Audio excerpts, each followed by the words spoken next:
obviamente que nós levamos algumas coisas na esportiva, mas são muitas coisas que nós devemos considerar. A gente não amanhece rico e acorda falido. A gente vai falindo conforme vai passando os seus dias, né? Um dia, 2 dias, vários pontos desnecessários que nós vamos fazendo, e isso vai acumulando e vai vindo a conta. Eu digo por experiência própria, eu sou a pessoa que mais preciso aprender. Já tenho colocado, né, as dicas de algumas pessoas, inclusive do Diácono Emerson, tenho colocado em prática. Já temos melhorado, eu digo isso com toda sinceridade. Fui pego ainda desprevenido em relação ao carro, que me custou uma quantia bastante significante, mas eu tenho certeza que a gente precisa ir procurando resolver. Não adianta, né, irmão Álvaro, entrar em um desespero também, né? Não adianta querendo ir. Tem pessoas que fazem isso. Tem uma conta que está né, como é que diz? Está endividado, está enforcado, vamos dizer assim, financeiramente. Aí ele vai lá, faz um outro empréstimo para resolver aquela dívida e vai transformando. Então tem que ter raciocínio, né? Tem que ser racional para conseguir resolver, né, irmão Álvaro? Você falou um termo muito interessante, né? Finanças é racional mesmo, não é emocional, né? A gente não pode entrar com a emoção nessas horas. E veja, empréstimos, né? Quantas financeiras existem hoje no Brasil? E elas ficam, né, juros baixos, se você não precisa declarar renda, né? São muitos fatores que eles querem te chamar ali para você pagar depois um juro absurdo, né? Você vai pagar uma conta e vai entrar numa outra que é ainda pior, muitas vezes, né? Então, isso precisa ser considerado. E veja quanto as finanças, elas atrapalham a nossa vida com Deus. Atrapalha demais a nossa vida com Deus. A gente precisa melhorar as nossas finanças, porque, consequentemente, vai melhorar a nossa vida com Deus. E só para avisar também, eu estou ouvindo bem, tá tudo tranquilo aqui, irmão Jefferson, para mim, tá? A gente tem que tomar muito cuidado. Isso acontece sempre. O irmão Douglas falou com relação a financiamento financeiro no Brasil inteiro. Eu tenho pensado muito sobre isso também. Até o pastor Lucas já falou isso para nós. E de tentarmos colocar esses assuntos dentro das confraternizações no Brasil inteiro. Porque isso é importante, porque se os nossos membros aprendem a lidar melhor com as questões financeiras, a igreja vai melhor. A igreja vai crescer mais, porque a gente mais tranquilo, a gente mais feliz, a gente acaba sendo pessoas que mais ofertam, que mais são agradecidas com Deus. Então isso é muito importante. Tomar muito cuidado com empréstimos. Empréstimos geralmente são bem preocupantes. Eu acho extremamente importante isso, irmão Álvaro, essa questão, assim, essa proximidade. Teve um caderno de lição, eu sempre falo isso e repito, né? Teve um caderno de lição que foi separado somente para o termo de família. E é extremamente importante. Quando nós falamos de lado financeiro, como, né, se você tiver algum problema com a sua esposa e não conseguir resolver, né, às vezes a gente vê em alguns casais, acontece isso, é nítido a tua mudança de humor no trabalho da igreja, é nítido a tua mudança de humor no teu trabalho particular, e nós vemos o lado financeiro isso muito forte, muito firme, né? E muitas pessoas, inclusive, têm ficado até, de certa forma, depressivas com esse assunto por não conseguirem ver uma luz no final do túnel. Mas nós queremos dizer que existe essa luz no final do túnel, mas ela precisa ser resolvida com calma, com cautela, passo por passo, né, irmão Álvaro? Como você falou, eu já pensei em determinado momento, né, com o meu carro todo financiado, eu pensei, eu acho que eu vou vender esse carro. Eu até cheguei a cogitar realmente, comecei a fazer umas pesquisas no mercado, comecei a colocar tudo na ponta do lápis e eu disse, poxa, se eu já tô mal, eu vendendo, eu vou ficar pior ainda, porque eu não posso ficar a pé, eu dependo de um veículo, aí eu vou ter que comprar outro, então tudo vai virar uma bola de neve, transferência de documento, várias situações que acontecem. Então eu preciso fazer o quê? Mudar a minha forma de pensar a longo prazo, né?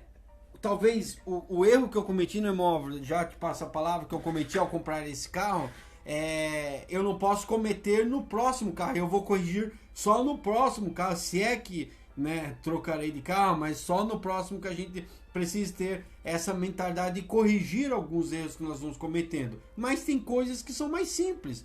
Tem coisas que você começa a cortar. Você até falou, da barrinha de chocolate. Que você começa, não vou comprar. Não vou comprar esse mês, não vou comprar. Não vou comprar, aquele outro não vou comprar. Realmente para você conseguir guiar, dar uma nova guiada na vida, né? Eu acho que o que é muito importante para todos nós é avaliarmos a necessidade, né? A gente sabe hoje em dia que essa situação do Uber, por exemplo, algumas pessoas em cidades grandes não têm mais tido veículos, né? Andam de Uber porque isso no final do mês sai mais barato, né? A responsabilidade do veículo não é seu. Mas algumas pessoas, elas dependem de veículo. Por exemplo, onde nós moramos aqui, não tem como a gente ficar sem carro, né? A gente se desloca na cidade pequena, a gente tem que ir para cidades maiores às vezes, e é muito necessário que nós tenhamos um veículo. Agora, você tem que avaliar se aquele veículo precisa ser um de alto nível, digamos assim, de um alto custo, ou pode ser um veículo de um custo médio, né? A gente sabe até mesmo de marcas que têm peças mais baratas, tem peças mais acessíveis, peças mais fáceis de você conseguir. Então, isso tudo precisa ser avaliado. Qual é a sua necessidade? Aquilo ali é útil realmente para você? Isso é importante, a família sentar numa mesa e avaliar a necessidade. Precisamos, por exemplo, comprar uma cama nova, sabe? É o momento correto, tem como a gente, né? Uma vez até brinquei sobre isso em uma palestra. O colchão, quando você compra um colchão, ele vem um manual de instruções. E nesse manual ele diz que você tem que virar ele a cada 6 meses. A gente praticamente às vezes não lê manual de instruções, que dirá de um colchão. Mas às vezes ele vai se acabando mais rápido, porque a gente não utiliza da maneira correta. E aí você tem que, vamos ter que comprar um colchão. Avaliar, hoje em dia tudo está muito caro. Foi o que nós falamos no início aqui. Tudo está muito complicado. Então é necessário avaliar. Eu volto a dizer por quê, irmão. Você precisa ir para a igreja em paz. Você precisa ir para a igreja feliz. Se você tem um problema financeiro, é natural que você vá para a igreja. A gente sabe o semblante do irmão, até quando a gente não o conhece muito bem, a gente sabe quando o semblante dele está mudado. Quando o semblante está mudado, ou é problema no lar, ou é problema financeiro, que geralmente o problema no lar é um problema financeiro, né? Eles acabam andando juntos. Então veja como isso é importante, a gente melhorar as nossas finanças, né? A gente melhorar a maneira de administrar, melhorar a nossa maneira de planejar. É isso que eu quero dizer. No início nós falamos aqui que a cenoura subiu, que a abobrinha subiu, tantas verduras aí subiram, frutas subiram, né? Tantos mantimentos subiram. E como que a gente vai continuar administrando a nossa vida da mesma maneira? Não tem como, a gente precisa melhorar o nosso planejamento financeiro para que a igreja cresça. Então, entra no diagnóstico, avaliar a necessidade, sem nenhuma dúvida. Eu quero dar um exemplo, Jefferson, até aqui da minha cidade. A minha cidade, como ela é uma cidade pequena, e é uma cidade de muitas chácaras, muitos sítios, as pessoas aqui, a maioria tem comércio. A maioria delas, os homens, eles têm excelentes carros. Festival de carrão para tudo quanto é lado. E eu, nesse momento, né, eu tenho a Fiorino, né, que é o nosso carro da empresa, e nós temos o carro da minha esposa, que é meu também, mas eu costumo dizer que é mais dela do que meu. Então, quando vai todo mundo com os seus carrões, quando a gente se encontra, porque aqui às vezes acaba tendo reuniões dos comerciantes e tal, eu sempre chego com o meu carro, que é a Fiorino da empresa. E a Dani me disse assim esses dias, ela falou assim, amor, como que você se sente, né, diante da maioria das pessoas aqui com carrões e tal, e você não tendo, né? Eu falei para ela, olha, se eu for olhar pelos olhos do homem, se eu for olhar pelos olhos